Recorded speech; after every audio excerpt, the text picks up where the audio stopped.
Hola, hola, queridísima familia del canal En Defensa de la Fe, que Dios los bendiga siempre. Estoy muy feliz de poder compartir una vez más con mi amigo, el psicólogo Pedro Osa.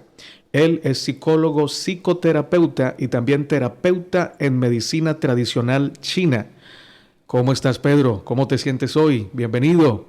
Natanael, muy buenos días, feliz y agradecido con ese Dios maravilloso que nos permite hoy compartir con la vida, con propósito, con aprendizajes y bueno, agradecido con ese Dios maravilloso por el día que nos regala, por permitirnos a través de estas herramientas, de esta iniciativa, de tu canal compartir y aprender también de las personas. Y pues Natanael, feliz y agradecido nuevamente por la oportunidad. Teníamos una deuda pendiente con las personas que nos acompañan, nos oyen y nos ven para contarles un poco de mi historia personal, de lo que hemos hablado de los centros de poder del cuerpo, porque tengo la experiencia personal de mi salud y bueno, aquí estamos para cumplir esa deuda, Tanael. Excelente, la gente quedó muy feliz, muy contenta. Todos los que escribieron dijeron, por favor, que vuelva al psicólogo. Y bueno, aquí estás, gracias por eso. Esto se llama Sanando Vidas, es el programa que tienes, es la fundación que tienes en mente, en tu corazón y en tus sueños. Y ya Dios te ha usado en diferentes lugares de Colombia y seguramente del mundo, sanando vidas con propósito. Gloria a Dios por eso. Cuéntanos cómo sanó Dios tu vida, Pedro. Bueno, Natanael, me gustaría antes de iniciar hacerlo pidiéndole permiso a Papito Dios, a ese Dios universal. Me gustaría empezar y partir de allí, como siempre lo Amén, tenemos que hacer. Así que amén. me acompañan por favor allí donde estés en casa, en tu oficina, manejando. Acompáñanos por favor con tu mente y tu corazón. Gracias, Padre Celestial y buen Dios, por el don maravilloso de la vida. Gracias, Papito Dios, por permitirnos estar aquí con nuestros sentidos completos, con nuestros oídos para escuchar la naturaleza, escucharte a ti hasta en el silencio, con nuestros ojos para contemplarte en todo lo que se ve afuera y lo que se ve adentro. Gracias por permitirnos caminar en una dirección y es la felicidad y la salvación. Gracias por permitirnos tocar todo lo que has creado, tocar todas las maravillas, tocar la oportunidad de la gracia, oh Dios. Es por eso que en esta mañana queremos pedirte permiso para abrir tu palabra y que lo que quiero contar a continuación, que ha sido la escuela que a mí me has permitido vivir en tu nombre, en tu amor y en tu gracia, sea para honra y gloria de tu nombre. Dios, en esta mañana quiero compartir esto para que cada persona entienda de que en ti hay poder, hay esperanza, hay libertad y hay sanación, que hay oportunidad y hay amor. Así, oh Dios, que pedimos permiso para abrir tu palabra, para hablar, para conectarnos contigo. Y bueno, gracias Señor, porque en este momento sé que estás sanando cada una de las personas que nos ven. Está sanando cada uno de nuestros sistemas, desde la parte física, metabólica, desde nuestra parte emocional, psíquica y desde nuestra parte espiritual. Gracias porque ya lo haces, nos sanas y nos limpias. Así que agradecemos todo esto en tu nombre, oh Jesús. Amén. Amén. Amén. Muy bien, Natanael. Antes de contar la historia, bueno, me gustaría recordar un versículo que sacamos de memoria, que está tatuado en nuestro corazón y es Romanos capítulo 8, versículo 28. Es una promesa maravillosa y pues para poder contar el testimonio necesito empezar desde allí. Dice la palabra de Dios y sabemos que a los que aman a Dios, todas las cosas le ayudan a bien. Esto es, a los que conforme a su propósito son llamados. Palabra del Señor. Muy bien, familia. Bueno, Natanael, realmente pues es una historia larga. Tú ya la conoces en algún momento, es una historia larga, pero hoy voy a entrar de pronto contando como lo más importante. ¿Por qué empecé con ese versículo? Por dos motivos. Primero, porque yo pienso que todos amamos a Dios. Todos queremos estar bien con Dios. De alguna manera, cualquiera sea tu filosofía de vida, tu creencia, como lo quieras llamar, ese Dios superior, ese poder superior, lo amamos y creemos en Él, ¿sí? Creemos en Él. Lo que pasa es que una cosa es ese amor que le tenemos y otra cosa es nuestras acciones que a veces no están en coherencia, en incongruencia con ese amor. Pero Dios, es sabio, es papito Dios, nos ama y nos permite vivir una cantidad de cosas, porque Él sabe que en el fondo creemos en Él, le amamos, pero que somos imperfectos, que necesitamos cambiar cosas, que necesitamos nacer de nuevo. Y Él siendo Dios nos permite vivir un poco de cosas, de circunstancias físicas, económicas, de familia, con tus hijos, allí la persona que nos está viendo, no sé cuál sea la situación que tengas en tu vida, no sé si es financiera, No sé si es un problema con tus hijos, un problema de hogar, la muerte de alguien, un duelo. No sé qué estará pasando en tu vida o una enfermedad. En esta mañana, olvídate si quieres de todo el testimonio que te voy a contar a continuación, pero te voy a pedir algo, no olvides, y es que todo lo que está pasando en tu vida te ayuda para bien. Si yo parto de esa premisa, Dios no me está castigando, Dios me está sanando a través de lo que pasa. Así que quiero contar mi historia con un principio de la psicología y de la medicina que nos enseña que la medicina, la enfermedad no llegó para enfermarnos, la enfermedad llegó para sanarnos. Recuerda eso. La enfermedad no llegó para enfermarnos, la enfermedad llegó para sanarnos. Guarda eso, escríbelo ahí en tu bitácora, en tu libro personal, escríbelo grande, porque quiero que lo apliques entonces a todas las áreas de tu vida que parecen ser oscuras en este momento. Entonces el fracaso no vino para hundirte, vino para hacerte exitoso. La situación con tus hijos, con tu hogar o una familia, no vino para causarte dolor, vino para que aprendas a amar, a confiar, a entregar y a sanar. Entonces, con esa premisa, quiero contarles ahora sí mi historia de por qué las enfermedades que han pasado en mi vida y muchas cosas que han pasado en mi vida llegaron fue para sanarme y llevarme al propósito para el cual fui llamado, Romanos 8:28, y las cosas que a ti y a toda tu familia y a tus seres amados te han llevado para conectarse con ese propósito para el que Dios te escogió. Muy bien, Natanael. Bueno, resulta que vengo de una familia numerosa. Mi padre de Antioquia, pueblo de Caramanta, Antioquia. Mi papá casado con una señora, tienen 20 hijos de una sola señora. 20 hijos, sí, la misma cara que acabas de hacer, Natanael, creo que la hacen todos cuando les cuento eso. 20 hijos son 20 hijos, en ese tiempo el televisor hacía falta. En ese tiempo era bien interesante ver cómo apunte, trabajo, yuca, plátano y todo lo natural pues sostenían, y la vitalidad y fertilidad de esta gente era tremenda. Entonces mi papá tiene 20 hijos, pero mi papá era un hombre con un nivel académico bajo, no había estudiado sino como hasta segundo, alcanzó a empezar el tercero y no lo terminó. Mi papá desde muy pequeño le tocó salir de la casa a los 7 años, cogió machete, entonces le tocó enfrentarse a las obligaciones muy pequeños. Conoce a doña Rosa, su primera esposa, tiene 20 hijos, pero doña Rosa fallece. Cuando doña Rosa fallece, mi papá quiere irse para Medellín. De pronto, en su temor de qué iba a hacer con todos esos muchachos, de cómo iba a mantenerlos en el campo, de que no sabía qué hacer, necesitaba buscar una entrada económica, y era un hombre determinado y dijo, me voy para Medellín. Se fue para Medellín a buscar trabajo, construcción, zapatería, en lo que resultara. Él hizo varias cosas, un hombre como muchas actividades buscando su manutención. Y llegó a una ciudad que estaba en el apogeo de la violencia. Estaba todo el apogeo de Pablo Escobar, la violencia, la maldad, toda la situación. Y allí conoce a la que se convertiría mi mamá, Ana Selmira. Allí conoce a Ana Selmira. Y no sé realmente, de manera jocosa lo digo, no sé cómo hizo para conquistarla porque no era el partido del año. No iba a decir, hombre viudo con 20 hijos busca mujer para que lo ayude a criar otros 20 hijos que no son de ella. Entonces, bueno, los planes de Dios de acuerdo al propósito se dan, las cosas fluyen, y conoce a Ana Selmira. Ya mi papá tenía 65 años cuando eso pasa y mi mamá 48. Entonces las condiciones fisiológicas de ambos no eran las más favorables para volver a tener un hijo. Primero porque mi mamá presentó un aneurisma cerebral de grado 1, entonces era un parto de alto riesgo. Segundo porque mi papá estaba muy adulto, pero llegó y el médico, pues lo que me contó mi mamá fue que le dijo, el parto es muy riesgoso, o muere la mamá, o muere el niño, o yo nacía loco. Bueno, yo creo que sí. Entonces, las cosas se dieron y llegamos a este proyecto llamado vida.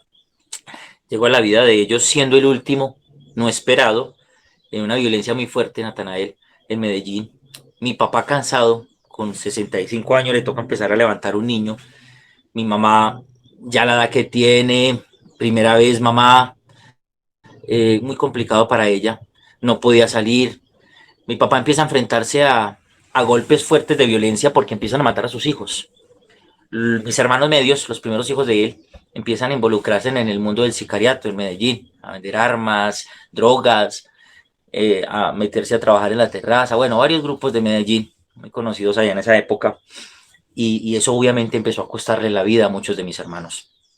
Empezaron a matar a mis hermanos cerca de la casa donde estábamos. Yo soy, para los que conocen Medellín, yo soy de Manrique Oriental, a 45, y ahí hay una cancha. Entonces muchos de mis hermanos amanecían ya muertos en la cancha. Muchos de ellos están desaparecidos. Esta es la hora que no sabemos dónde están, si están vivos, si están muertos, dónde quedaron sus cuerpos. Un día mi madre entró en crisis, el sistema nervioso, porque eh, abrió la puerta, y cuando abre la puerta el peso de un cuerpo cae, haciendo que la puerta se abra con fuerza, y era uno de mis hermanos. Entonces eso hizo que la familia entrara en crisis, el desespero de papá y de mamá ante muchas cosas, y obviamente eh, todo lo que estaba pasando en mi vida empezó a causar muchas heridas de infancia, porque mi papá no fue el hombre tolerante, mi padre fue un hombre agresivo, muy violento, no con mamá, fue un caballero con mamá, un hombre respetuoso, un excelente esposo, pero con sus hijos fue muy grosero.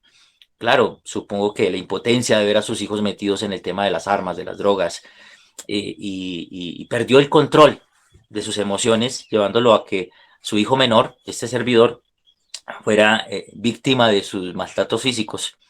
En ese tiempo mi papá no castigaba normalmente como no, ya con una correa, con una rama.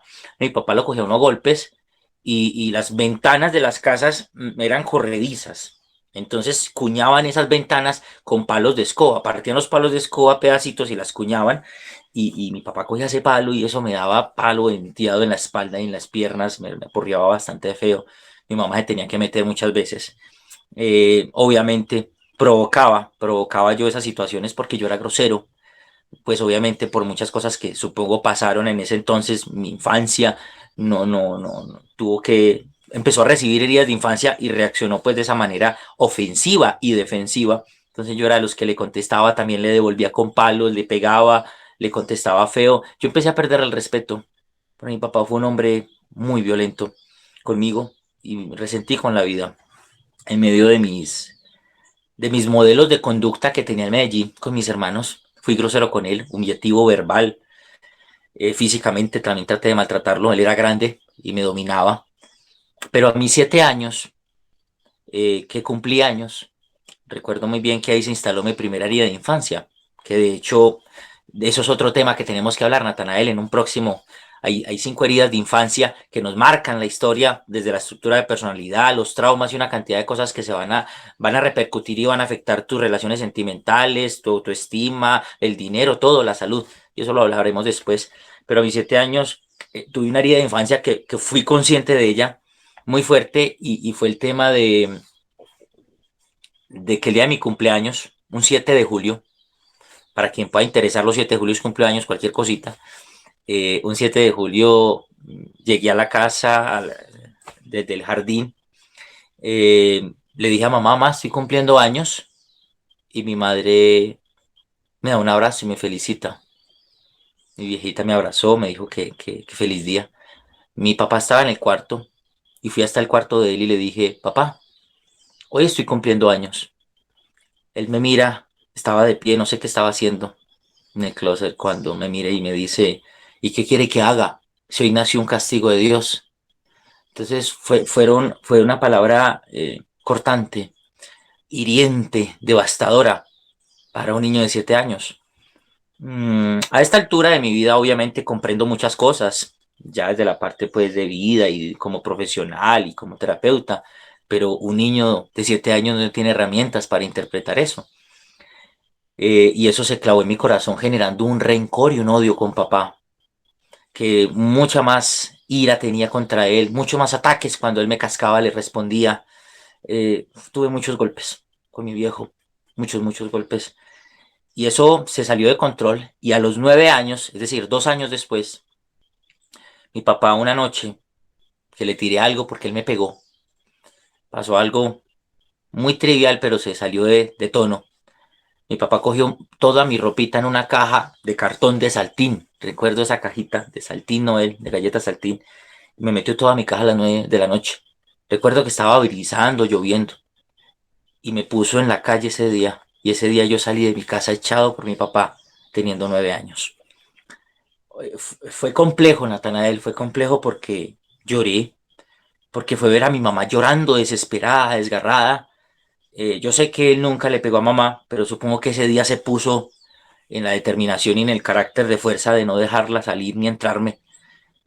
Ella obviamente era consciente de que yo estaba poniéndome muy agresivo y era muy complicado para mamá y él porque estábamos en la violencia de Manrique, las comunas orientales de Medellín.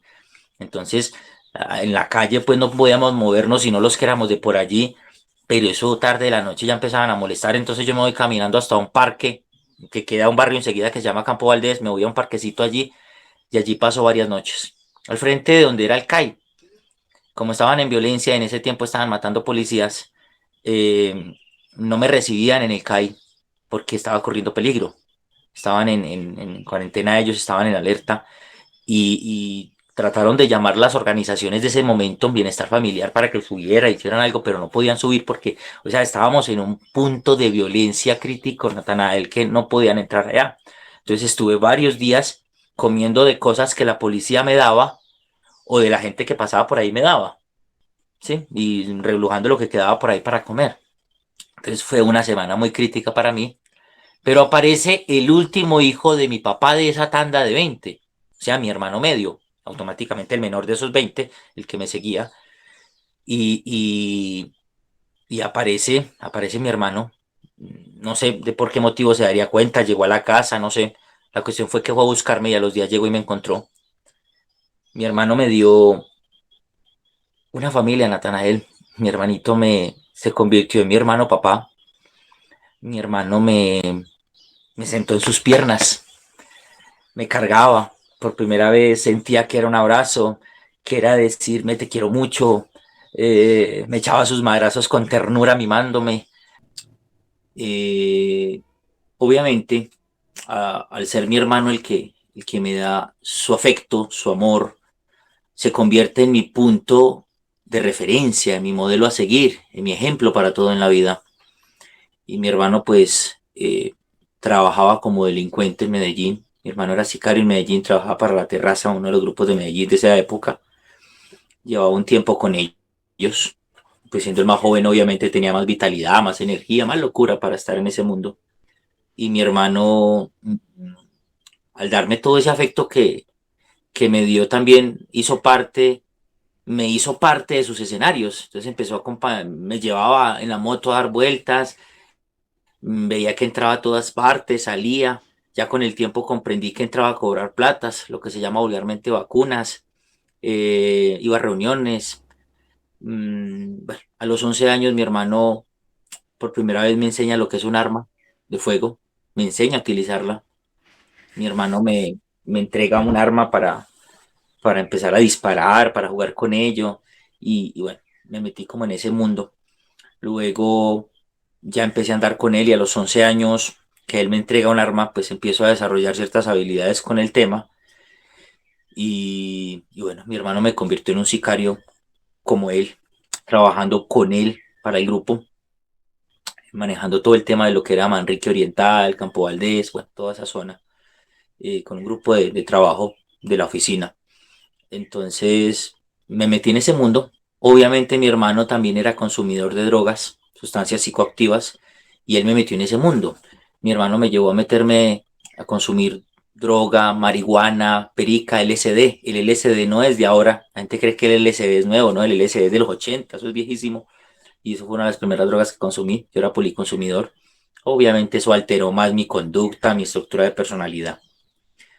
Eh, Cuando pasaba el tiempo, yo ya empecé a visitar a mamá a la casa, a pesar de que no me hablaba con papá, de que lo miraba con resentimiento, mi salud era muy parco, buena, sola, ¿qué más? Ya, hasta luego y entraba y saludaba a mamá, pero pues ver a mamá, una mujer llena de amor, de luz, me llenaba de alegría y muchas veces, semanalmente iba, mi mamá en su sabiduría, cuando me sentía, como decimos vulgarmente, trabado, bajo efectos de droga, ella lo único que hacía era darme amor y aconsejarme. Otras veces me frenaba y me decía, no puedes llegar, si quieres te doy comida, pero no puedes llegar así. Yo sé cuando estás consumiendo. Si quieres comida, ven sin consumir. Ella era una mujer sabia y sabía darle el manejo entre la disciplina y el amor, las dos cosas juntas. Y bueno, iba a visitarla, yo la amaba demasiado. Hasta que un día eh, llegué bajo efectos de sustancias. No tanto, pero sí iba ya entonado. Y mi papá era muy impaciente y por algo muy simple se generó una discusión, una pelea, discusión y pelea que terminó en una agresión física porque ya no era el niño, yo ya era un adolescente con fuerza y ya no estaba, no era la pelea entre el hijo del papá, sino entre dos hombres. Y ese día el conflicto terminó en una golpiza contra mi papá, muy fuerte en el piso. Se cae sobre en una silla, se descadera, le da un infarto. Logramos llevarlo para la clínica. En la clínica baja un enfermero y pregunta quién es Pedro afuera. Yo subo, me hacen poner una bata. Llego a la pieza donde los tienen y son módulos como de vidrios. Entonces se pueden ver varios y él está ahí como en el segundo. Yo siempre hablo de dos pasos en la vida, uno de soberbia y uno desde el amor. Y el primer paso de soberbia cuando me paré en la puerta, que lo miro allá en la cama, yo parafraseo en voz alta, no gritado, pero sí dije en voz alta, ¿por qué no te mueres ya? Pero di el segundo paso inmediatamente en la baldosa y algo dentro de mí literalmente se quebró, algo dentro de mí se rompió esa coraza de rabia, de soberbia, de toda esa película mental de las pelas, de los maltratos, de la echada, de la humillada, todo eso como que se quebró y yo lo único que vi fue un viejito enfermo que me enternecía y él hizo con su mano, perdón, con la izquierda, me medio movió la mano como llamándome, yo me acerco, lo abrazo. No lo habían entubado, lo tenían como con una manguerita de esas que utilizan en odontología. Y él me dice, hijo, y muere en mis brazos. Fue un momento muy complejo, muy crítico, porque me sentía culpable de matar a papá. Me sentía mal de ver a mi mamá destrozada. Algunos hermanos se alcanzaron a llegar. Algunos se dieron cuenta, otros no, pero los que se dieron cuenta me miraban horrible. Mi hermano no pudo estar. Estaba haciendo otra diligencia y no pudo estar. Entonces eso me llenó de mucho sentimiento de culpa, de dolor, de remordimiento. Eso me llevó a consumir más. Eso me llevó a refugiarme en las drogas, a llenarme de soberbia. Ese día entendí una de las primeras lecciones de la vida y es que, como un bolero que hay por ahí, creo que es un bolero, no recuerdo, dice que solo se puede odiar lo que se es amado. Y el odio es simplemente eso, amigos. El odio es un dolor, es un amor con dolor, es un amor herido. Un amor herido se convierte en odio, pero cuando logras trascender esa herida, logras entender qué es el perdón y vuelves al estado normal de ser humano, que es amar.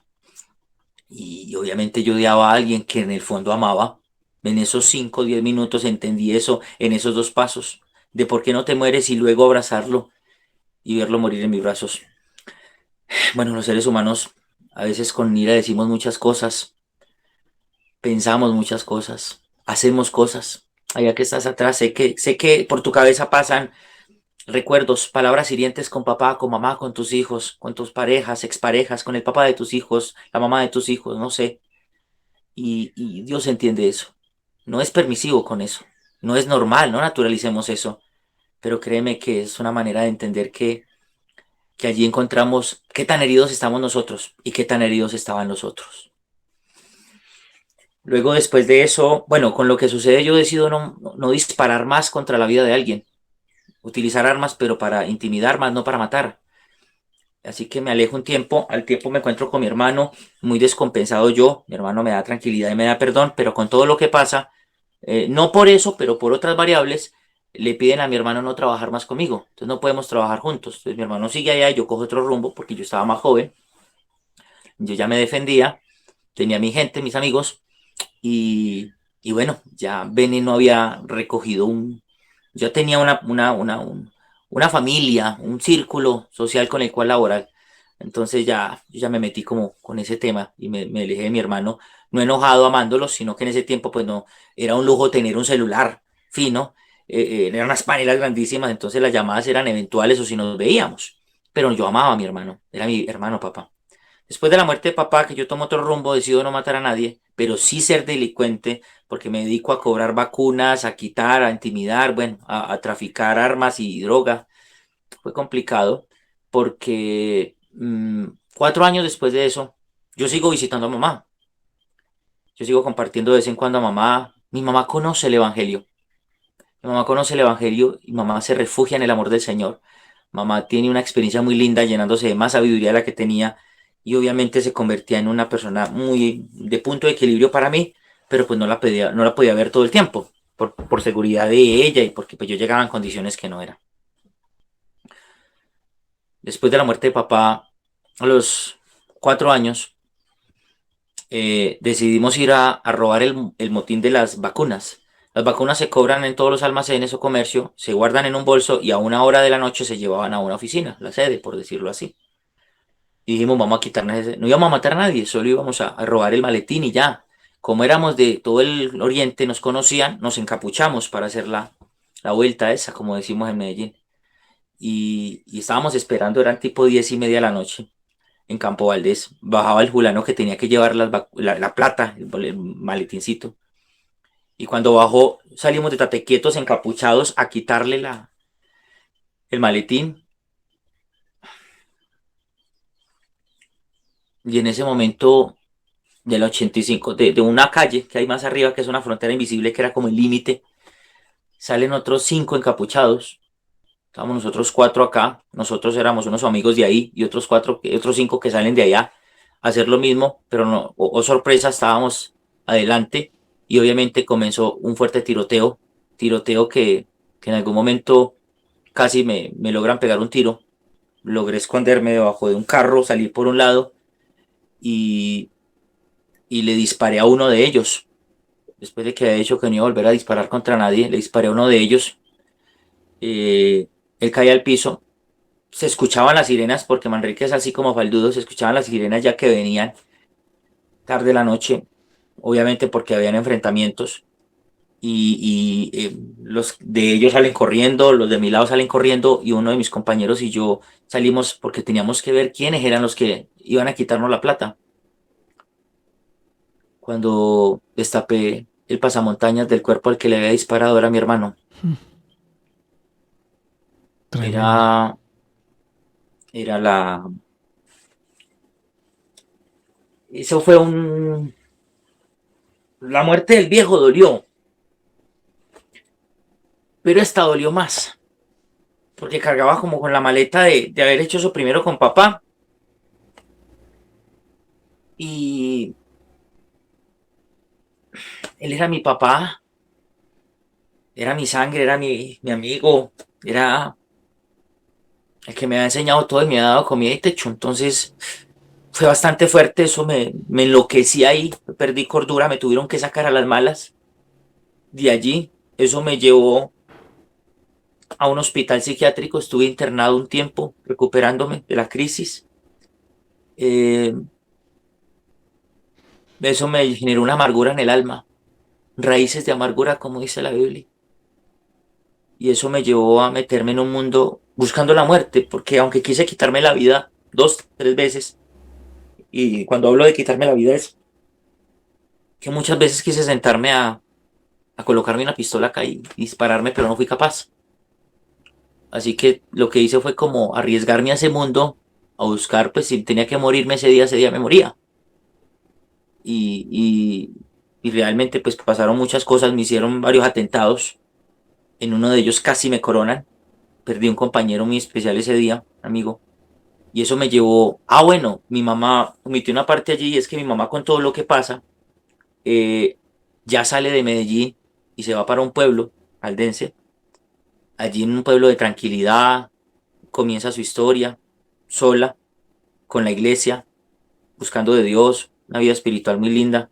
Entonces, obviamente yo quedo allá y cuando me hacen toda esa situación, yo tengo que salir corriendo porque me van a matar y aunque quería que me mataran, esa vez tuve miedo. Entonces a veces no es que uno quiera que lo maten, es una lucha del ego de uno y de esa parte carnal soberbia buscando de pronto una solución que no es, pero en el fondo el ser humano no nació para morir ni para ser infeliz. Entonces obviamente me dio miedo.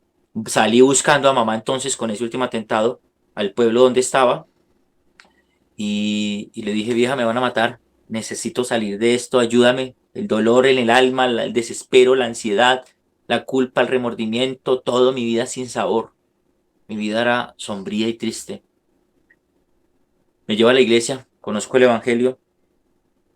El pastor de ese tiempo en unas campañas, pues aprovechamos la oportunidad para bautizar. Bueno, comienzo mi vida en el ¿Tu evangelio. mamá era Y cristiana? acá, sí, mi madre sí.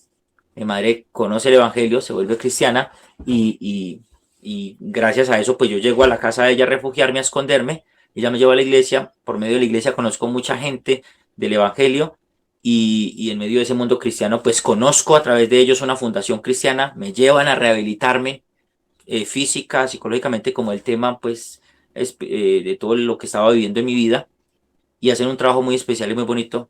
Por eso amo el evangelio. Amo la espiritualidad porque es una herramienta muy linda, son herramientas maravillosas. Y bueno, salí de allí. Pero aquí viene lo interesante, Natanael. Y es que después de todo ese impacto, por eso empecé con el versículo, todas las cosas le ayudan a bien de acuerdo al propósito al que son llamados. Ujú. Porque es que cuando yo salgo de ahí uno diría, no, pues ya, cambió, nació en Cristo nuevo y empezamos vida nueva, pero no era así. Yo siempre pongo el ejemplo y es que Dios hace varias fases. Y la primera es que nos saca del barro. Pero cuando tú sales del barro está sucio, ahora viene limpiarte del barro.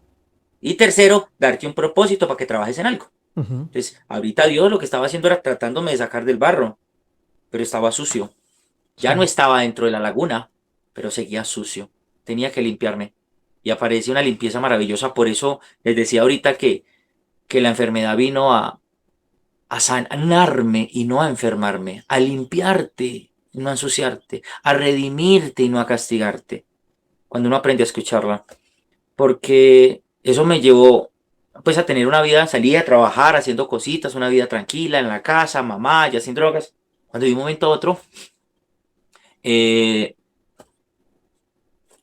mi cuerpo empezó a enfermarse, me compliqué de un momento a otro, en cuestión de un mes me enfermé, terminé hospitalizado en Manizales, me diagnostican cáncer de colon descendente. Wow.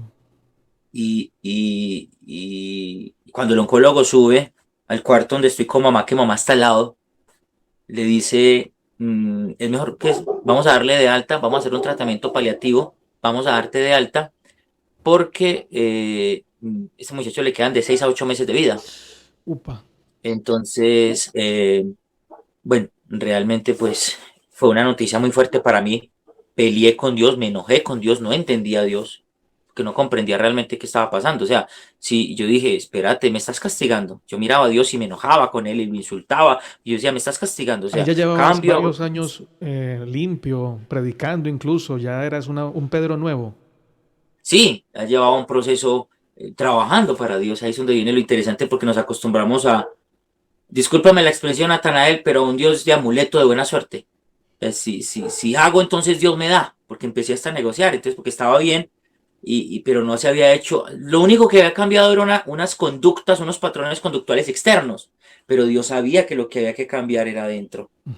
porque había dolor, había rencor, había resentimientos, habían heridas, habían muchas cosas que tenían que cambiar, que tenían que modificarse, y por eso permitió mis consecuencias, porque yo alguna vez, creo que la vez pasada les decía, no, no es que Dios te esté castigando por todo, no, Dios es sabio, por eso es Dios y permite tus propias consecuencias para que en tu propia experiencia Él utilice eso para enseñarte, reestructurarte, hacer una reingeniería interior. Y es muy válido. Entonces, obviamente eso me lleva a confrontar una cantidad de cosas de qué concepto tenía yo de Dios, quién era Dios para mí, me enojé con Él, discutí con Él, estando hospitalizado muchos meses, peleé con Él, negociaba, si me sanaba, le iba a entregar y eso era como decirle que me enfermara más. El día que me solté, el día que dije, ay, ¿sabe qué? Está bien, ya entendí que me voy a morir, solo le entrego a mi mamá, perdóname todo lo malo y está bien, ya sácame de este cuerpo que ya estoy cansado. Como que ese día dejé de luchar y de pelear contra Él y entendí que no es pelear contra Dios, es pelear del lado de Él. Entonces ya no era atacarlo porque me estaba pasando eso, sino decirle, bueno, aquí estoy, ¿qué hay que hacer? Y ese día mi cuerpo empezó a recibir la sangre, el tratamiento, bueno, pasaron ya muchas cosas dentro de la medicina y la terapia que se dio. Me mandan para la casa a morir, esos 6, 8 meses. Por contactos que yo tenía, logro llegar a unos nativos indígenas, Nakumaku, que hay un remanente, ellos no son de Brasil, pero hay un remanente que se escondió en Brasil, saliendo de la civilización y por el tema de conflictos armados y una cantidad de cosas, terminaron en Brasil. Y logré llegar allá y estuve 11 meses internado con ellos en las selvas de Nakumaku, en las selvas de Brasil. Fue muy interesante porque después de que me iban a dar 6 meses a 8 de vida, ya llevaba 11 meses allá. Y cuando yo llego, pues obviamente yo espero que sea un tratamiento de hierbas, de menjurjes, de cosas, pues uno que tiene imagen. Y realmente sí hubo un tratamiento natural. Pero el primer ejercicio que ellos hacen desde su sabiduría ancestral, por eso hablo de un Dios universal, porque esa información no llega así porque sí.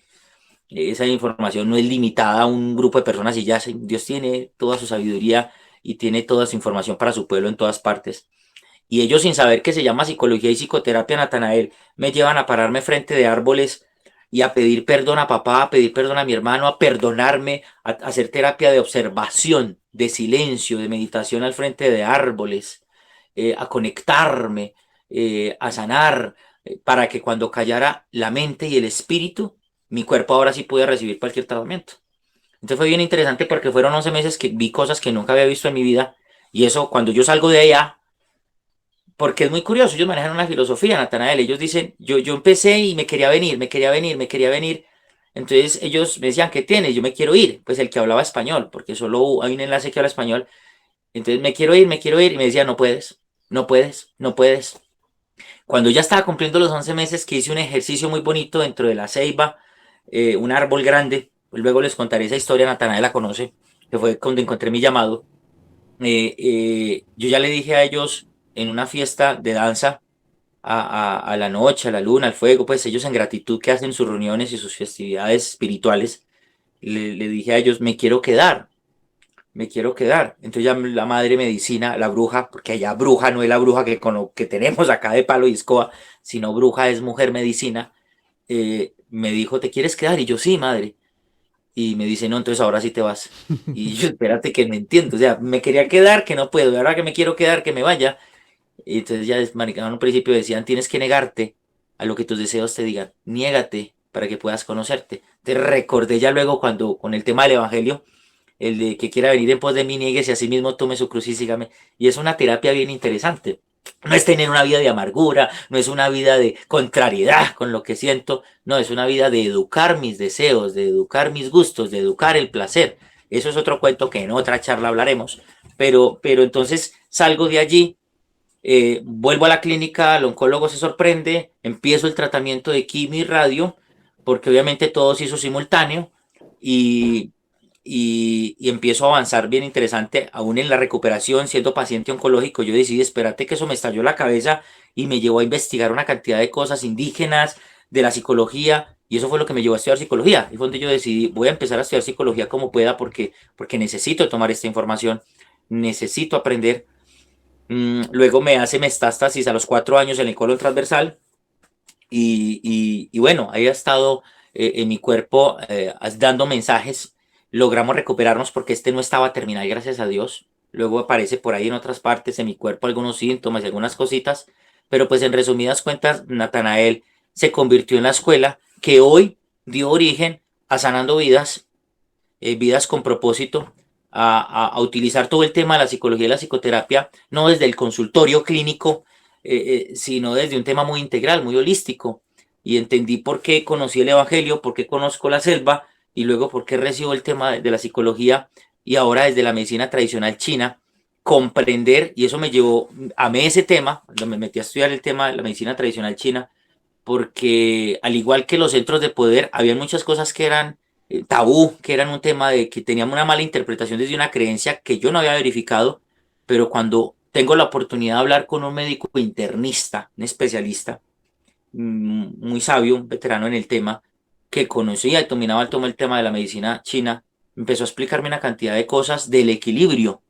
Por eso les decía la vez pasada, las enfermedades son un desequilibrio del cuerpo, desequilibrio de los puntos energéticos de las glándulas, del metabolismo.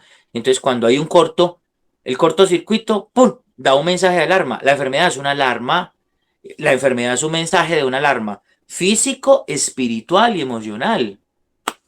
Y entonces cuando aprendes a escuchar tu cuerpo, nace la biodescodificación que les hablaba la vez pasada, que es aprender a entender la enfermedad no con miedo ni como castigo, sino como un mensaje. Entonces, claro, aparece un cáncer en el colon descendente que me está diciendo, tenés una rabia y un sentimiento de culpa que no estás dejando evacuar, déjalo evacuar. ¿El colon qué hace? Evacúa. No evacúas, no estás dejando fluir. Entonces toma y ahí es el mensaje. Escucha dónde te duele, escucha dónde te duele para que sepas esa parte que te duele, qué función tiene. Y esa función que tiene ahora aplícala a tu vida. ¿Lo estás haciendo mal o no lo estás haciendo? Escucha tus finanzas. ¿Qué está pasando? ¿Dónde se están filtrando? ¿Por qué no está alcanzando? ¿Qué te están enseñando? ¿Qué mensaje hay? ¿Administración o gratitud? ¿O cambiar tu quejadera y tu pesadumbre? O sea, hay que escuchar todo lo que pasa porque se convierte entonces en un mensaje y en una oportunidad de vida.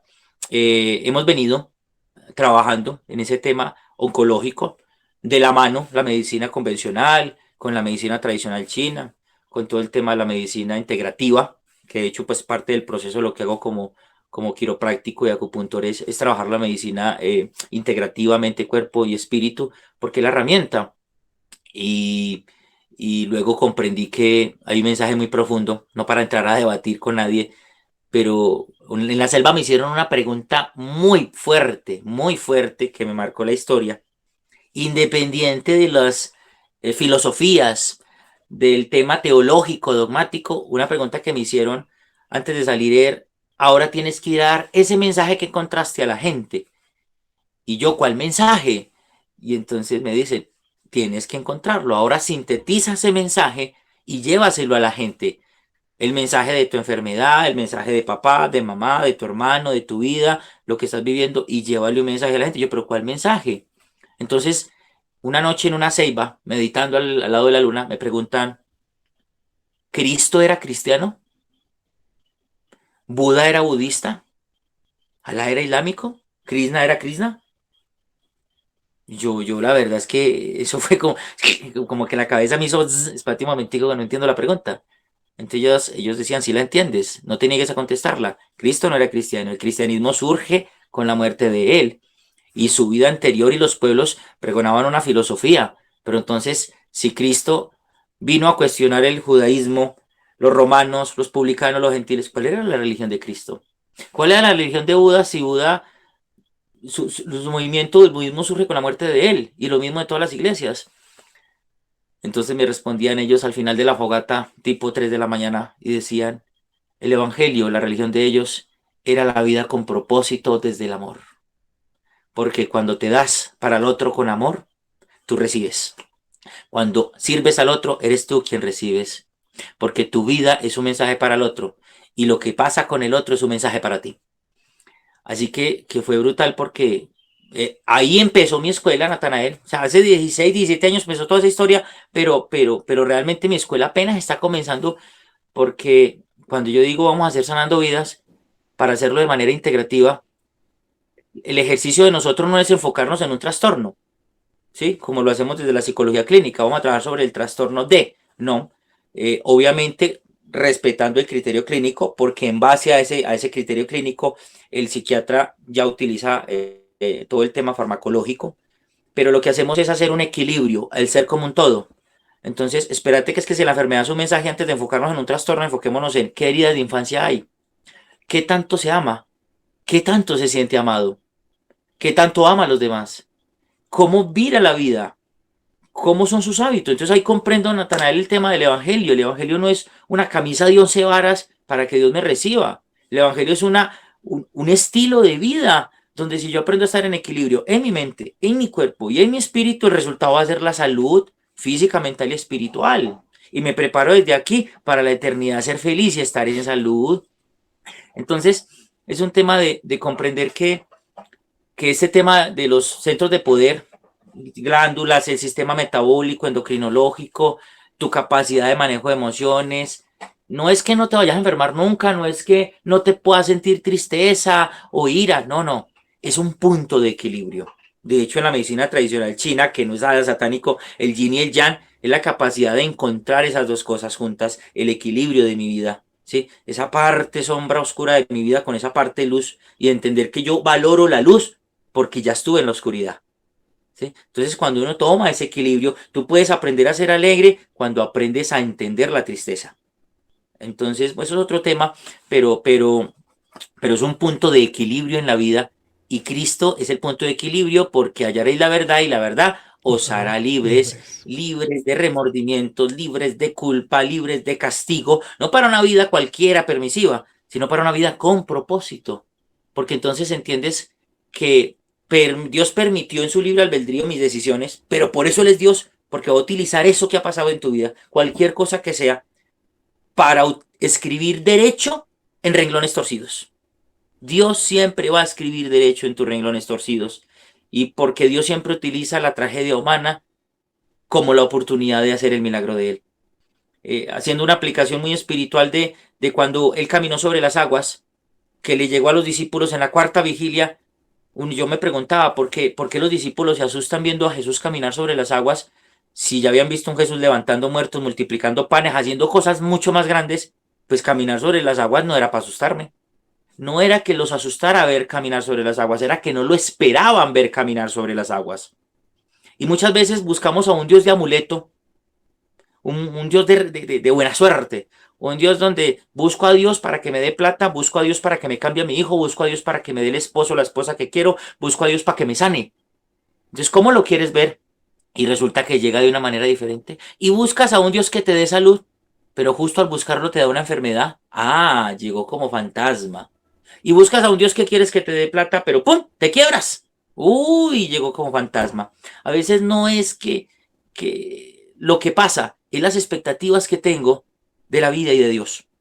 Pero cuando yo acepto que esto es una escuela, cuando yo acepto que esto es un desierto de preparación, de sanación, antes de llegar a esa Canaán, a esa experiencia personal de vida, de salvación, de plenitud, entonces dejo de castigarme, de confrontar, de quejarme, de pelear, de rechazar y simplemente acepto, que es la manera como Dios me está diciendo: hey, tienes unas heridas de infancia, pero espérate, ese papá al que no has perdonado, esa mamá al que no has perdonado, a esos que has castigado porque se abandonaron, porque te dejaron, porque no son, porque fueron, porque hicieron, al que estás tratando de botar todo el basurero que tienes de tu dolor, espera un momento, que son personas heridas. Ellos también tienen un pasado. Hicieron lo que pudieron con lo que tenían. Así que deja de ser egocéntrico y pensar solo en ti. Y por un momento, y discúlpame que te hable así, pero desde el amor, por un momento piensa en que somos una cantidad de personas heridas buscando un camino donde solo Dios, el verdadero médico, nos puede sanar desde el amor. Y es aceptar las cosas con propósito. Ese papá o esa mamá que te abandonó, esas finanzas, esa enfermedad, ese hogar que no se dio, ese hijo, como lo llames. Mi mamá no dejó, mamá estuvo orando por mí como 16 años, por un drogadicto, por un matón. Nunca dejes, mamá, de orar por un hijo. Y antes de esperar que tu hijo cambie, espera, agrégale a la oración: ¿qué tengo que aprender de mi hijo? Y cuando aprendas, la materia pasa y quizás tu hijo cambie.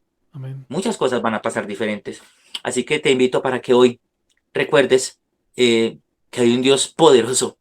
No es un Dios amuleto, no es un Dios de formas, es un Dios personal. Y a todos nos conoce y todo lo que pasa es para nuestro bien, para un propósito. Porque tú le amas, yo sé que sí, yo también lo amo. Que somos imperfectos, sí. Que nos equivocamos, sí. Y Él sabe que a pesar de nuestras equivocaciones, nos ama.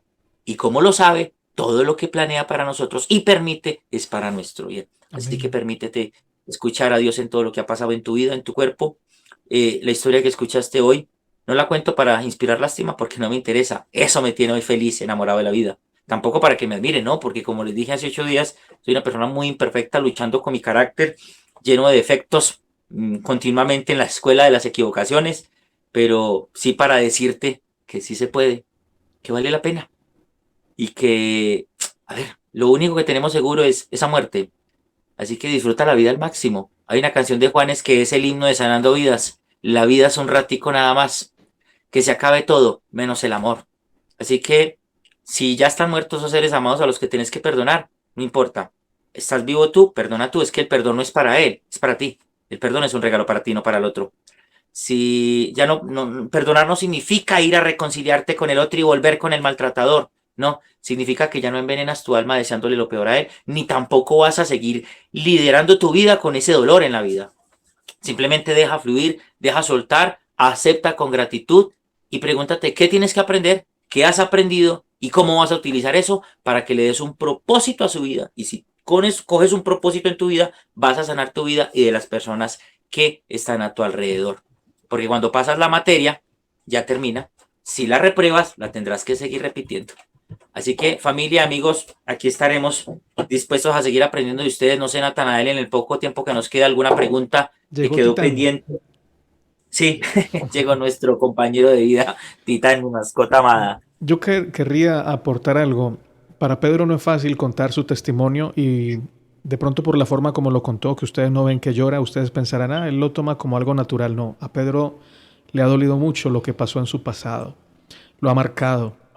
Lo hemos conocido a Pedro durante ya varios años. Es un hombre noble, es un hombre de corazón, con principios, con valores. Su vida pasada solamente ha dejado una marca positiva porque ya la ha vencido en Cristo y ahora él es un predicador. Lo conocí precisamente predicando aquí en el lugar donde yo vivo, una iglesia grande y se llenaba todas las noches. No es fácil llenar la iglesia, la gente mantiene ocupada, pero esa semana no hubo una noche que no se llenara la iglesia, porque Pedro es muy usado por el Señor. Y luego tuve el privilegio de recomendarlo en varios lugares para que lo invitaran a predicar y lo invitaron y de esos lugares me llamaban a decir, qué gloria, qué bendición, el Señor se manifestó. Así que Pedro es un instrumento en las manos de Dios y contar la historia que él ha contado es un riesgo, pero yo sé que él lo hace por amor a Dios y a las almas, porque sabe que cuando la cuenta hay gente que dice, si él pudo cambiar, si Dios lo pudo transformar y si Dios lo pudo sanar, a mí también y conmigo también lo puede hacer. Sin embargo, Pedro, quiero hacerte una pregunta. Hay gente que al escuchar tu testimonio de sanidad piensa, bueno, entonces si Dios lo sanó a él, me va a sanar a mí, pero no todos se sanan, Pedro. ¿Qué le dices tú, como cristiano y como psicólogo, a una persona que está a punto de morir de cáncer, cuando por escuchar testimonios como el tuyo se aferró a la esperanza, pero ahorita dice, a mí no me sanó? ¿Qué le dices tú? Varias cosas ahí, Natanael. Por eso les hablaba ahorita de cómo Jesús parece caminando y lo vas a ver como un fantasma. Pues lo primero es no podemos hacer expectativas diferentes al plan que Él tenga para nosotros. Es simplemente aceptar que es el plan de Él, no el mío. ¿Ok? Es el plan de Él y no el mío. Segundo, que la respuesta física externa es el resultado de dos cosas. Primero, de la voluntad de Dios. Pero segundo, de cómo esté yo adentro. Entonces, puedes estar bien y estar listo para sanarte afuera, pero si Dios no nos tiene para quedarnos acá, no va a funcionar, Y ¿sí? eso no quiere decir que ese plan sea malo.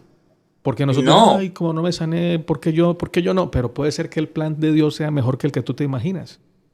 total, sobre todo porque, pues es que estamos hablando este es un tema largo, pero si estamos hablando de la muerte, y la muerte es simplemente el cierre de una etapa listo para comenzar otra.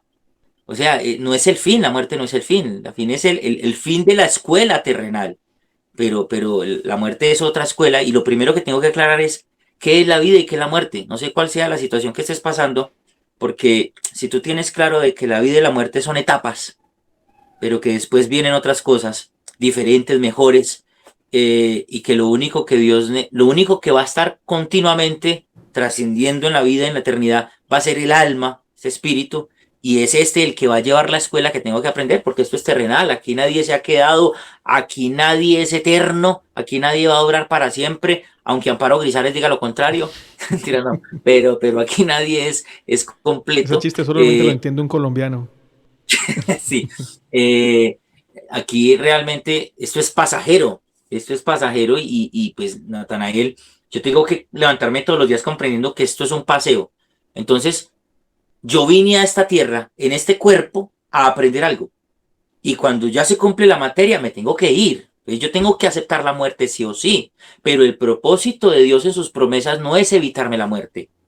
Es más, ni siquiera es evitarme el dolor, porque el dolor es una escuela. Una cosa es el sufrimiento, otra cosa es el dolor. Caminar por el dolor es necesario porque eso nos lleva a sacudirnos y aprender. Caminar por el sufrimiento es una tortura psicológica sobre una negación de algo, que son dos cosas muy diferentes. Pero la enfermedad, cuando llega a mi vida, lo que quiere es sanarme mental y emocionalmente. De hecho, en la mayoría de mis consultas, cuando le pregunto a la gente, ¿le tienen miedo a la muerte? Muchos de ellos me dicen, no es miedo a la muerte, sino a la manera de morir. Y ahí está la clave, ¿sí? Tienes que pensar en la promesa de un Dios que igual, aunque todos nos vamos a morir, nos puede garantizar una muerte distinta.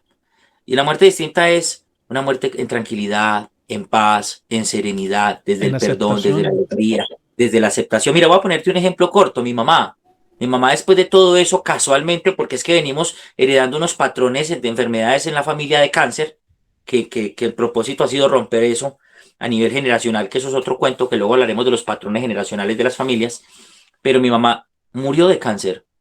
Mi mamá le dieron, mi médico me dijo que eran por ahí 9 meses de vida. Mi mamá terminó durando 24 meses con un cáncer de cirrosis, hígado, ¿sí? Y es muy doloroso.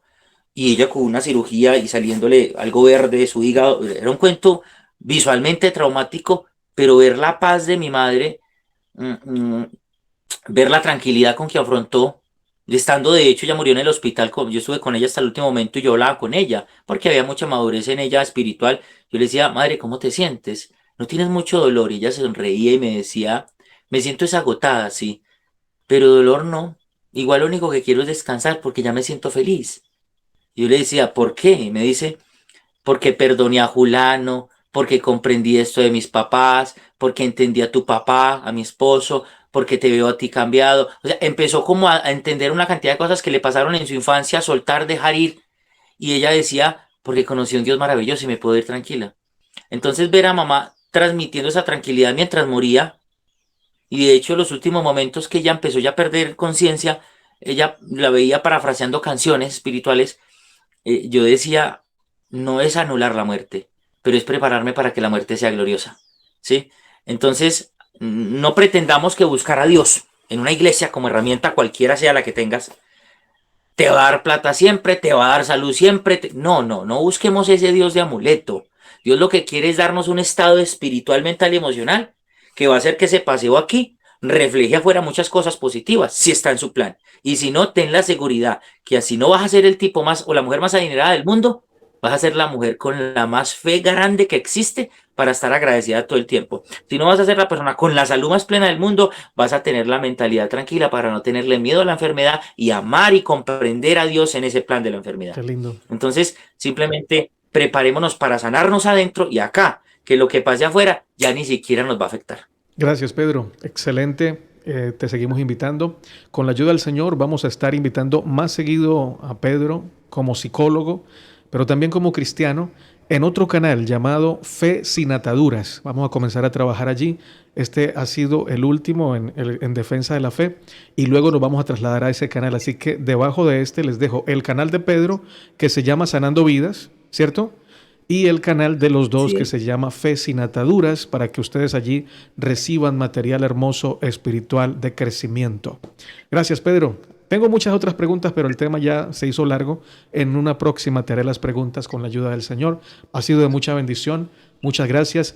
Les digo, Pedro se aguantó llorar. Él cuando cuenta esta historia llora siempre, pero no le gusta que sientan que él está inspirando pesar.